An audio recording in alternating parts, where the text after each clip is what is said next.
Have you ever stood in a room full of people while your own boyfriend humiliated you out loud and they laughed? Because that's exactly what happened to me.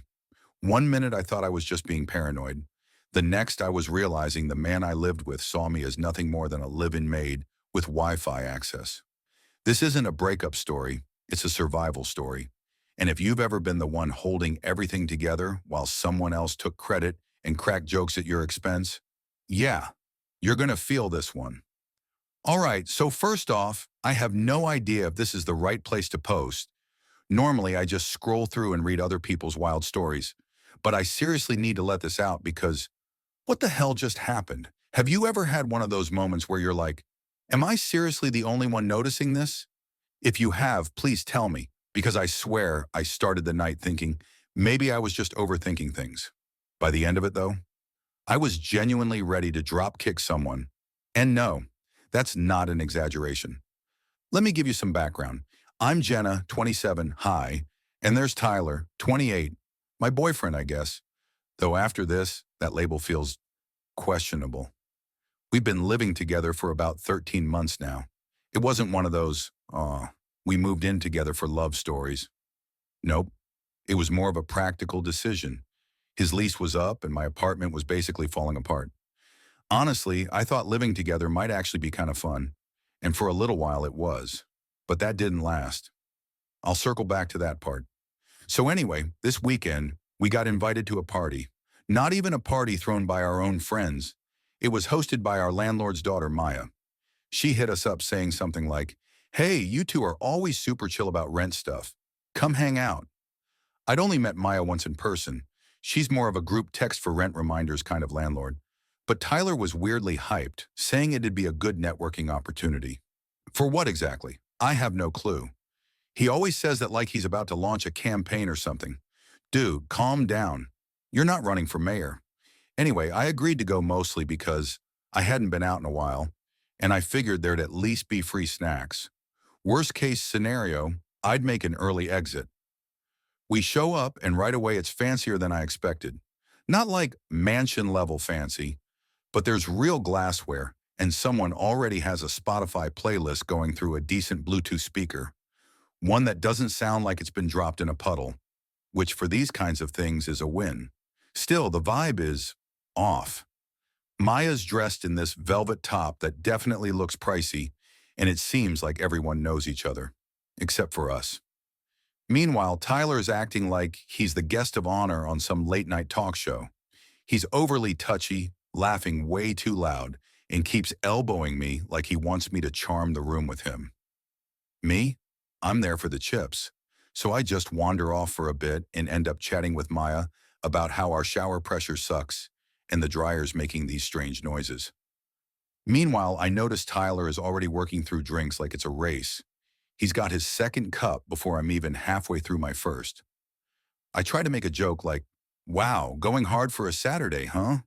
And he just shrugs and says, gotta unwind after a week of your nagging. Completely straight-faced. No smile, no laugh. And yeah, that one stung. But I tried to let it go because, whatever, right? He's always got some sarcastic comeback ready, but lately, they've been sharper, meaner. Look, I'll admit it. Sometimes I'm a bit of a nag. But if I don't remind him about bills or rent, guess who gets the annoyed text from Maya? Spoiler alert, it's not him. About half an hour in, I realize I've been trailing behind him like some cleanup crew. He's off talking to a couple of guys I barely recognize, and I overhear him say, oh yeah, Jenna's super helpful. I'd never keep the place clean without her. But the way he says it, it doesn't sound like praise. It sounds like a punchline. I try to let it roll off again, but then he keeps going, talking about how he never worries about rent because someone, meaning me, is basically his live-in accountant and maid. The guys chuckle a little, but it's that uncertain, this is kind of awkward laugh. I give him a look. He just winks at me, like it's all some big joke. At that point, I head to the kitchen for another drink, mostly because I'm annoyed. And here's where it all starts going downhill. I should probably mention, Tyler is one of those guys who hides behind humor. You know the type. Makes mean digs, then acts like you're the problem if you call him out. Like, relax, it's just a joke. Don't be so sensitive. But his jokes are always about stuff I do for him or little mistakes I've made, like the time I accidentally shrank his hoodie. He won't let it go. It's a running gag now. But if I bring up anything he's done wrong, oh, suddenly that's old news and I should get over it. So I'm just sitting there the rest of the night, watching him get progressively drunker while secretly texting my friend Riley like, please distract me before I throw a chip at this man's forehead.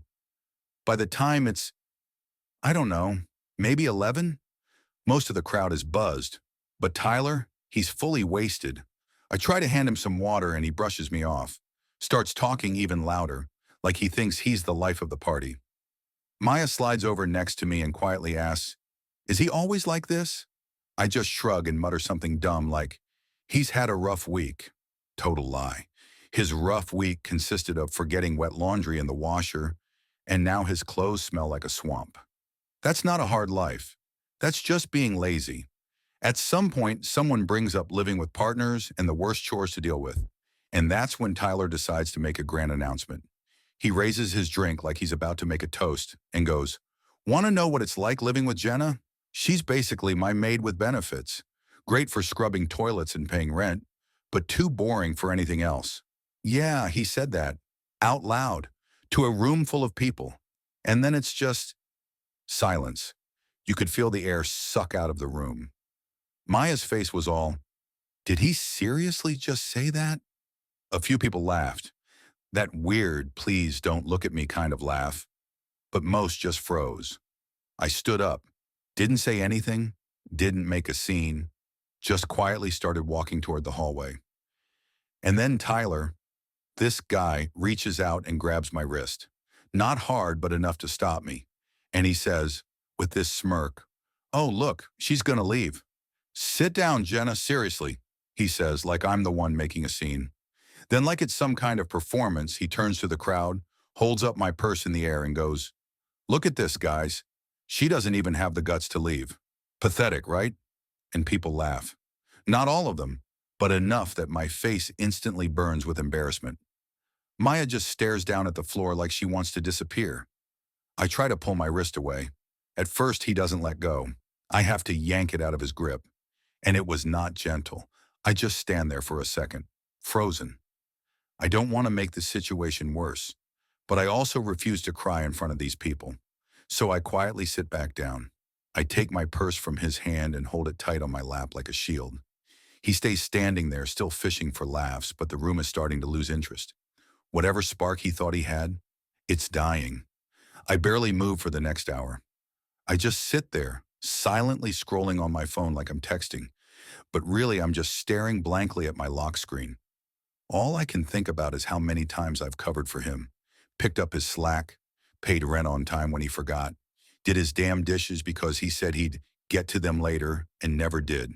And now here I am, sitting in silence while the same guy who once used to bring me coffee in bed and tell me how grateful he was is now out here making maid jokes about me like I'm some punchline. Eventually, a couple people come up with that awkward energy, asking if I'm all right. I just nod and say, I'm fine, just tired. Maya quietly sits beside me and says, you don't have to stay, you know. I just shake my head. I'm not trying to cause a bigger scene. Plus, Tyler is still hovering near the front door, like he's guarding it. Later, he's leaning against the wall with his phone, scrolling, and I catch a glimpse. Looks like he's typing something on Instagram. I already know he's probably blowing up his group chat, painting me as the villain. I want to leave so badly, but every time I even start to stand, he magically ends up in the way again. At one point, Maya tries to get by him to let her dog out. He doesn't move, just stands there, totally ignoring her until she physically pushes past him. He stumbles, nearly drops his phone, then has the nerve to get mad at her. She just tells him, flatly, move. And I'm just sitting there, watching it happen like, okay, so it's not just me. This is who he is. Always needs to be the center of attention. And if he feels like the spotlight's slipping, he'll pull everyone else down with him. Once I start paying attention, everything clicks into place. My phone keeps buzzing. It's Riley again, checking in, asking if I'm okay. I tell her I'm fine and that I'll call her later. Then I get a few texts from my mom, which is weird because she never messages this late. She's asking if I'm still planning to come by tomorrow. I almost respond just to give myself an excuse to leave, but I don't want to start anything here. Because I know the second I try to go, he'll turn it into a show. So I just wait. Finally, around 2 a.m., people start trickling out. I grab my coat, stand up, and head toward the door. Tyler is there, arms crossed, watching me with that same cold stare. I don't say a word. I just walk right past him. He mutters something under his breath. I can't even catch what it was. Probably more garbage. Outside, I pause on the porch for a minute, trying to breathe. Maya follows me out holding my phone charger. I'd left it plugged in. She looks like she wants to say something, anything, but all she does is tell me to text her if the dryer starts acting up again. I thank her quietly and leave. The walk back to our apartment is only about 10 minutes, but it feels like hours. My mind's racing, replaying the whole night on a loop. When I finally get home, I head straight to bed. I don't say a word when Tyler walks in later, slamming the door behind him. He doesn't even glance at me, just kicks off his shoes and disappears into the bathroom. I'm lying there scrolling through Reddit, typing all of this in my notes app because I don't want to forget a single detail. So yeah, that's how my Saturday night went. And honestly, I'm so furious I'm literally shaking. I don't even know what the hell I'm supposed to do next. But I know this much. I'm not letting this slide. If anyone actually cares, thanks for sticking around. I really just needed to unload all of this somewhere. Sorry if it's a mess. I'm still so mad. Didn't expect to be back this soon, but a bunch of you asked for a follow-up. And honestly, writing this all out is the only thing keeping me from screaming into my phone right now. I'm running on 4 hours of sleep and one massive iced coffee, and neither is helping me calm down. So here we go. I woke up the next morning after that complete disaster of a party and checked my phone. The notifications were insane. I had 20 missed calls from Tyler's parents, plus a flood of texts from his mom like, "Can you please call us? Are you okay? What's going on with Tyler? Can we talk?" And even a missed FaceTime from his sister. I just turned the sound off and laid there, staring at the ceiling. I couldn't bring myself to deal with it. Meanwhile, Tyler was snoring on the couch. And that's weird. He never sleeps out there unless he's trying to make some passive-aggressive point. But I'm guessing he just passed out cold after stumbling home. I walked right by him to get cereal, and he just mumbled something, rolled over, and kept sleeping. And the kitchen was gross. Still had Solo cups from last weekend, sink full of his dishes, counter sticky from when he tried to make homemade margaritas and left sugar everywhere. Honestly, the kitchen looked like a toddler's birthday party exploded in there, and no one bothered to clean up. I just stood there, staring at the mess, thinking, I'm literally the only one who ever deals with any of this. Every single time. I couldn't even remember the last time he took out the trash without me having to remind him. He always says he's just bad at noticing mess, but somehow he's quick to point out when I miss a spot. So I sat down with my coffee, trying to figure out my next move. I could just walk away from all of this. I could text Maya and let her know rent's officially his problem now. I could pack a bag and crash at my mom's or Riley's for a few nights. But if I'm being honest, I wanted him to feel it, to sit in the middle of this chaos, the mess he made both literally and emotionally, and realize exactly how much I've done for him. Because the truth is, he's never appreciated it, not once. And after everything he pulled last night, I had zero interest in being the mature one. I was angry, I was petty, and I was totally okay with that. So I started making a list. A literal list in my notes app. Every single thing I'd paid for. Every time I covered his half of the rent. Every bill I set up in my name. All the cleaning supplies I bought. Every time he forgot something at the store and I just picked it up. The list got long, like scroll for a whole minute kind of long.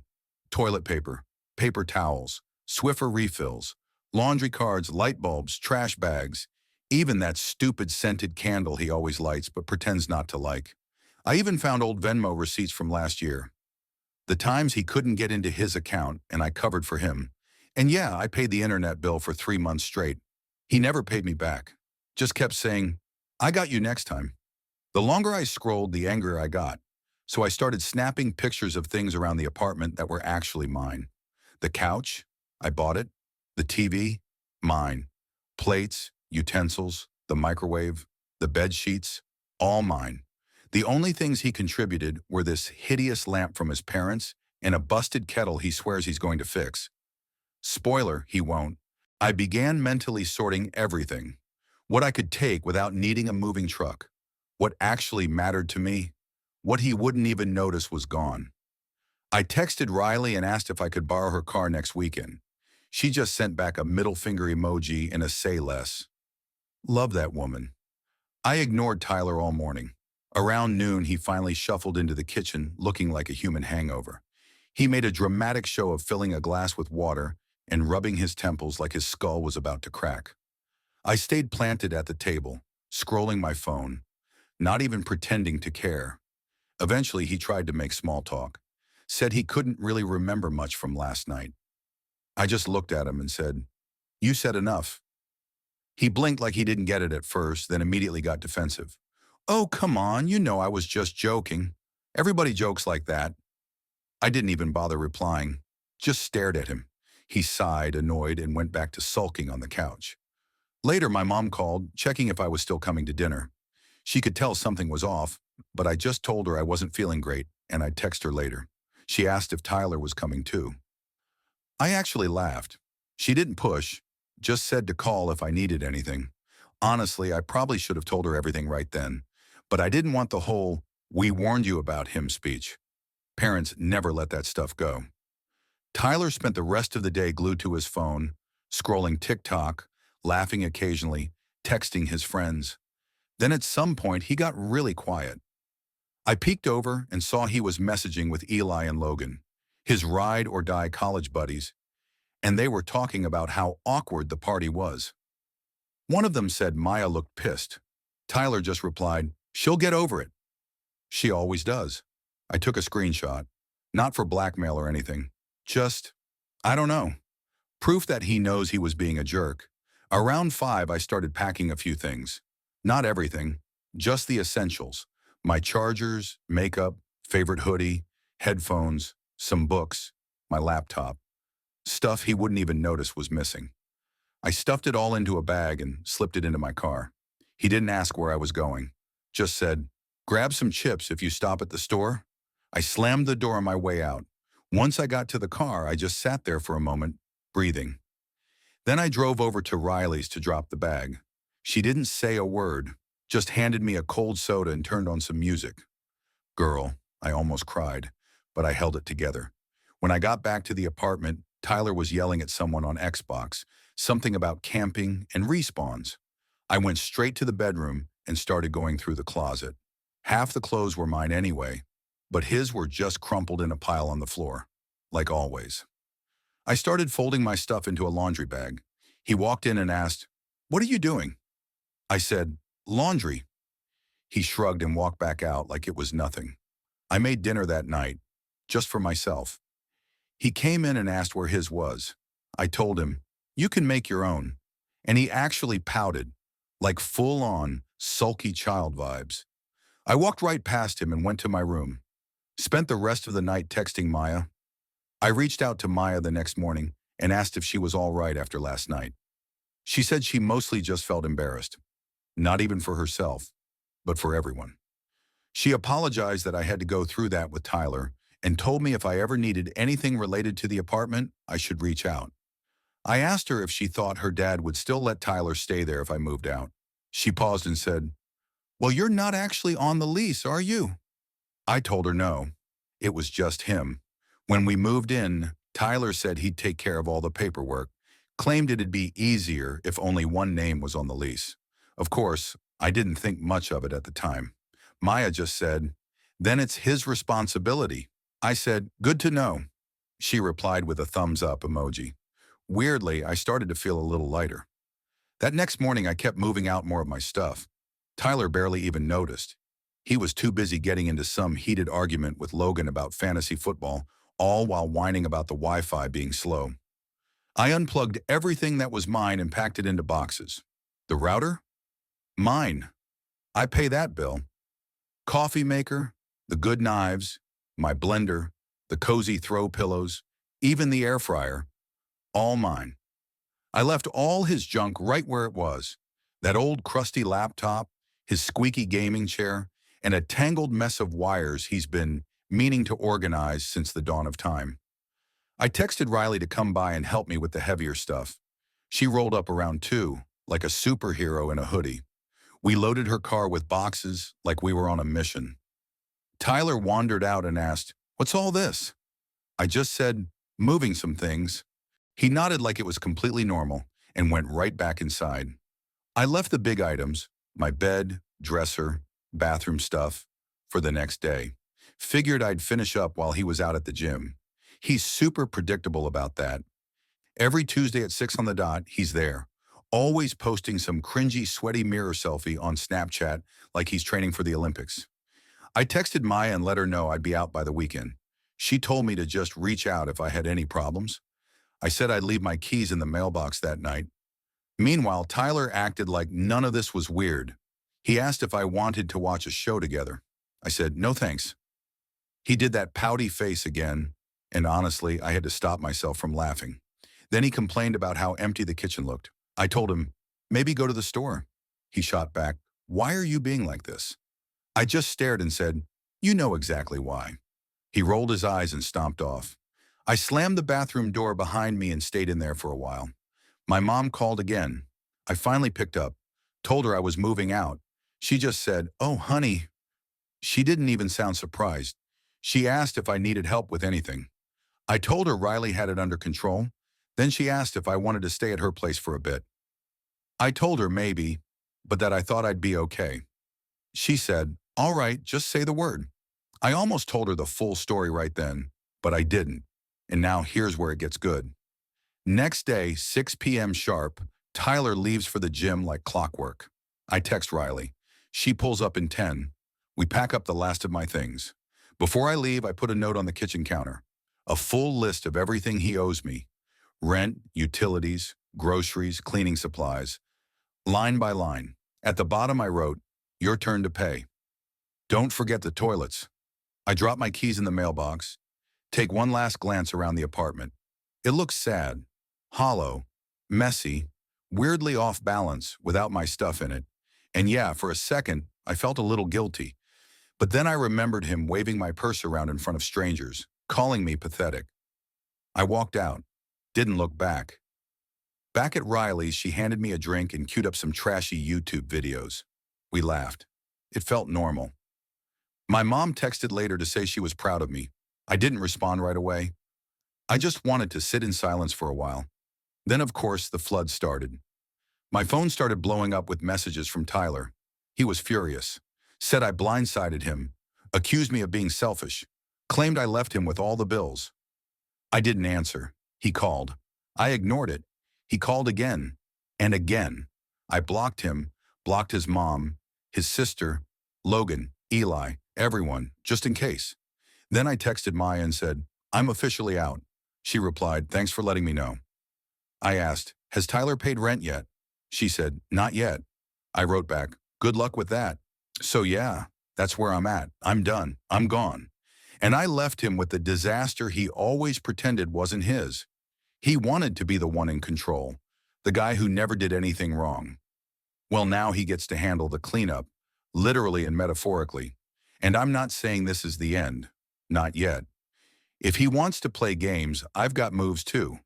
But for now, I'm just letting him stew in his own mess. Maybe now he'll figure out who the real pathetic one is. Let me know if you want more updates. I've got a feeling this story isn't done yet. He starts blowing up my phone, claiming I set him up, that I'm out here ruining his life. Says his parents are panicking, thinking I vanished. And now they're calling him non-stop, demanding answers. Like, dude, maybe next time don't stand in the middle of a party and call your girlfriend your maid with benefits if you want your life to stay intact. But I don't respond. I'm not feeding into his chaos. Riley keeps telling me to block him. Already did. But he starts using other numbers. Then he pops up in my DMs. First on Instagram, then on Facebook, which I haven't touched in over a year. I don't open any of them. Just let them sit there, unread. He's clearly hoping that I'll come crawling back just to make it all stop. But no, not this time. What I didn't expect was how fast his money issues would catch up to him. 2 days after I move out, Maya texts me asking if I know when Tyler plans to pay rent. I just send her a screenshot of his old "I got it next time" message and say, "Not my circus anymore." She replies with a bunch of laughing emojis, and then a simple "yikes." Apparently, Tyler told her that I would cover for him if there were any problems, which is hilarious considering I literally told her I was done. Guess he really believed I'd still be running his errands from across town. Now here's where the group chat mess begins. So, for context, Tyler and I were both in this group chat with a bunch of his friends. Logan, Eli, Sophie, plus their girlfriends. It was mostly just for sending memes, making plans, and fighting over which place had the best takeout. I'd been silent in there for months, but now that he's spinning this narrative like I'm the one who bailed, I decided, nope, not letting him rewrite history. So I drop a message. Calm, not emotional, just the facts.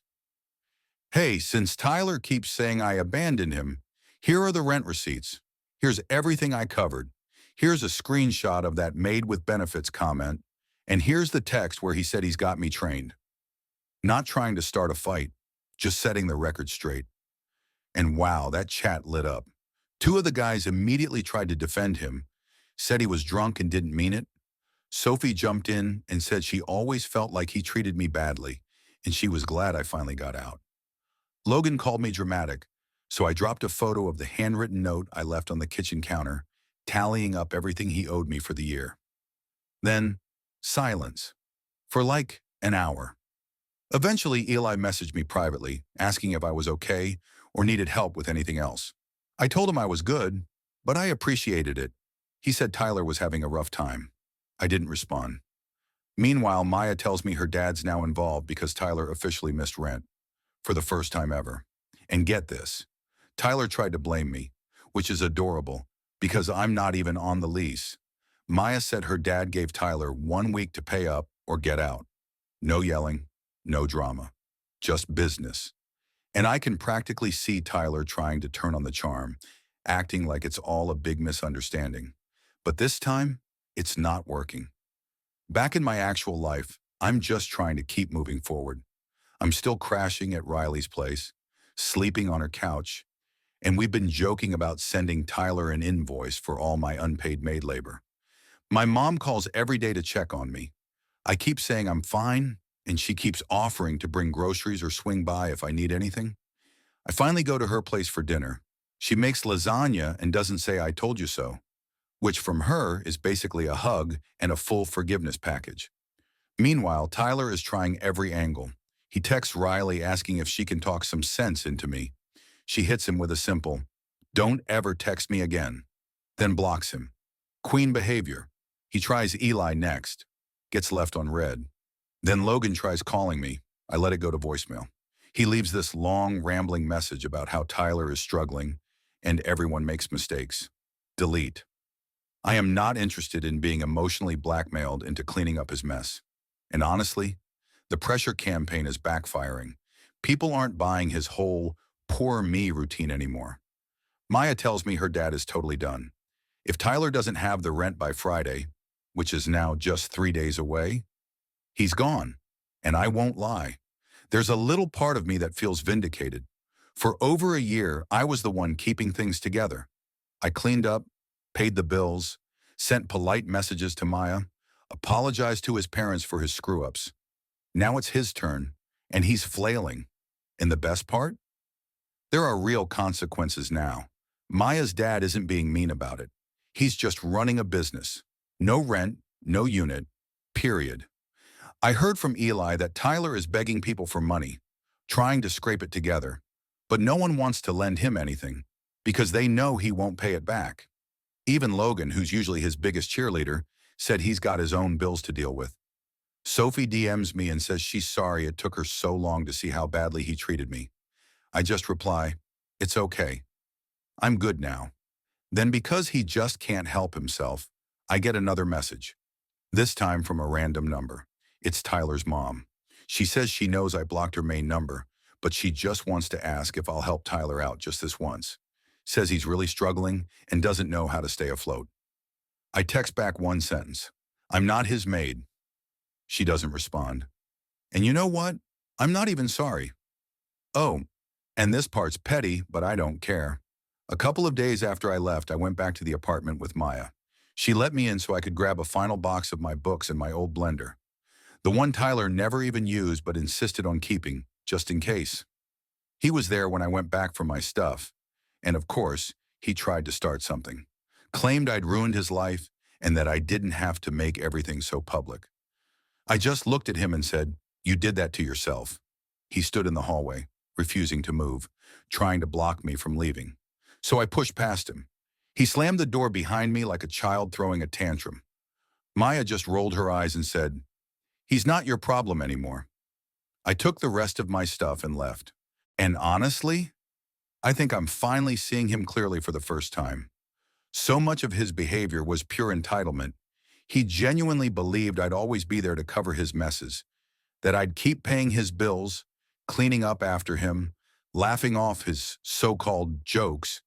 He used to tell me I was great at keeping things together, but really that just meant he didn't want to lift a finger himself.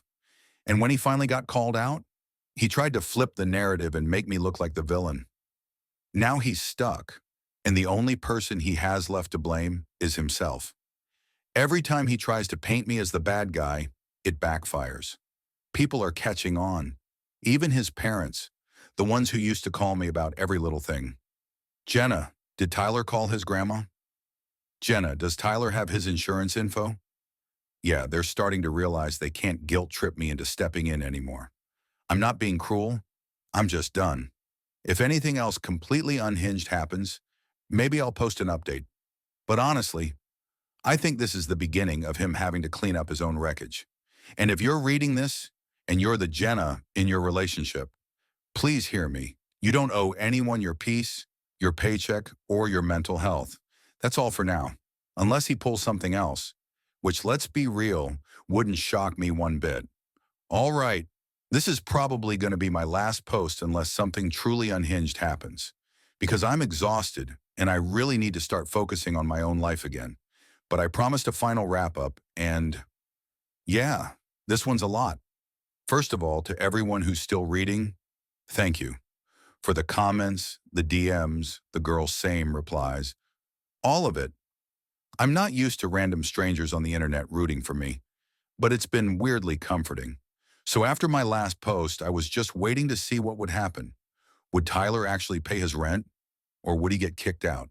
And honestly, I knew he wouldn't go down without pulling some kind of desperate last-ditch move. And I wasn't wrong. But let me back up to the weirdest part. His parents. So the morning after I officially moved out, I still had a wall of missed calls from his mom, dad, even his sister. From an old number I barely remembered. I kept ignoring everything. But I'm not gonna lie. Part of me started to feel a little petty for not even sending a quick, "I'm alive, please stop." Then around noon, my phone starts lighting up again. Same numbers, this time with long voicemails. His mom's frantic, practically begging me to talk to her. She says Tyler hasn't eaten, he can't sleep, and that he's never been like this before. I listened to about half the message, rolled my eyes, and hit delete.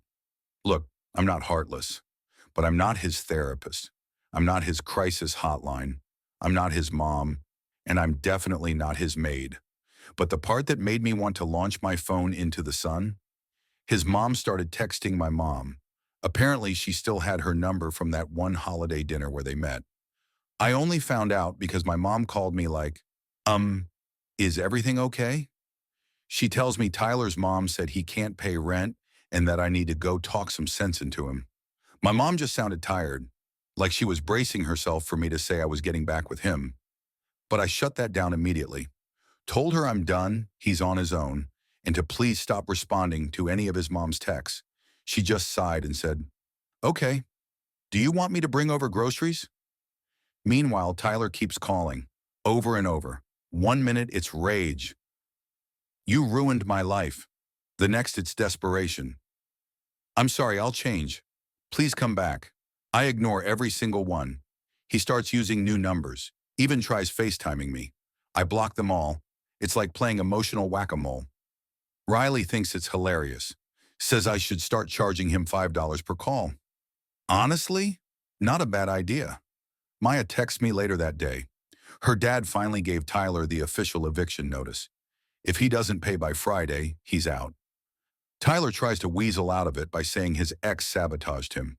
Maya's dad just hits him with, "Not my business. Pay or move." So now Tyler is guilting anyone who'll listen. Eli messages me saying Tyler tried to borrow money, claiming I stole his stuff. Absolutely not. I took only what was mine, and I've got receipts to prove it. Then Sophie DMS me, says Tyler hit her up asking if she'd vouch for him in case Maya's dad asks about payment history. She sent him a gif of someone laughing their head off. Not gonna lie, that made my night. The only one who hasn't taken sides is Logan, but that's just because he hates drama, not because he's being neutral. He texts me like, "Hey, I'm not trying to get involved," which is so on brand for him. Anyway, by Thursday, Maya texts again. Tyler is officially in full meltdown mode. He's behind on everything. Rent, utilities, probably his dumb gaming subscriptions. And you know what? That's not my problem anymore. I still get random emails from his old food box subscription. Not my problem anymore. Apparently, after everything else failed, he tried calling Maya's dad again. That went nowhere, so of course, he called his mom, who then called me. This time I actually picked up. Not because I wanted to, just because I was so fed up. She launched right into it, saying, "Please, Jana, I know he messed up, but he's completely lost without you. He's never been good with life stuff. You know how he is. I just said, I'm sorry. I'm not part of this anymore. You need to talk to your son, not me." She started crying a little, which was awkward. I just said goodbye and hung up. And in that moment, it really clicked for me. Tyler acts the way he does because he's always been allowed to. His parents coddle him. His friends either ignore the behavior or laugh it off. And I was just the latest person who picked up the slack. He gets loud when he's embarrassed, cracks jokes when he's anxious, and when that doesn't work, he expects someone else to step in and fix everything. I mean, I knew he was lazy, but I didn't fully realize how deeply he relied on other people until I stopped being one of them. Anyway, Friday rolls around. I'm in my new place, which honestly feels like a glorified closet, but it's mine. I'm eating leftover noodles, minding my business, and I get a text from Maya. Just a thumbs up emoji, he's out. Apparently Tyler didn't pay, didn't even pack half his things, just left everything scattered around. Maya's dad changed the locks and said Tyler could come pick up the rest if he wanted, but he's not living there anymore. I asked if he caused a scene. She said he cried a little, slammed the door, and left. For a second, I almost felt bad, but then I remembered that party, the comments, the look on his face when he called me pathetic. And honestly, nah, I don't feel bad. But get this, he shows up at my new place, actually knocks on my door. I hear it and peek out the window. There he is, hoodie up, holding a grocery bag like he's auditioning for a sad movie. I don't open the door. Instead, I text Riley. She lives in the next building over. She comes out, stands there on the sidewalk, just staring at him. Doesn't say a word. Just makes it clear, she sees him, she's not moving, and he needs to go. And he does. Doesn't even try to talk. Just walks off. Riley texts me. "Dude is lost." I block his number. Again, just in case. Next day, I get a letter in the mail, handwritten, from Tyler, which is wild because the man hasn't written more than a sticky note in years. 3 paragraphs, full of apologies, excuses, begging for another chance. Says he can't do this alone, that he didn't mean any of it, and that he'll pay me back if I just come back. I rip it up and toss it. Didn't even hesitate. So yeah, that's it. Tyler's out. I'm out. Maya's family is already cleaning up the apartment to show to new tenants. His parents tried everything. Even reached out to my mom again. She ignores them now. Sophie says he's couch surfing at Logan's place, but Logan's not loving it. Word is Tyler might get kicked out of there soon too. Eli's still playing neutral, but even he texted me saying Tyler's talking about moving back in with his parents. I'm just relieved. I'm not the one cleaning up after him anymore. Next time someone calls me boring, I'll take it as a compliment, because honestly, I'd rather be boring and at peace than stuck picking up after a guy who thinks he's the main character in everyone's life. So yeah, thanks for reading my completely unhinged saga. And if you're in a situation where you're doing all the work, where someone treats you like the help and expects applause, don't wait around for some big aha moment. You'll be amazed how fast the trash takes itself out. And no, I never called his parents back. Not my circus, not my monkeys. If Tyler wants to get his life together, he can start by learning how to do his own laundry. Or, I don't know, pay his own damn rent. That's it from me. Maybe next time, I'll write about something fun. Peace, y'all.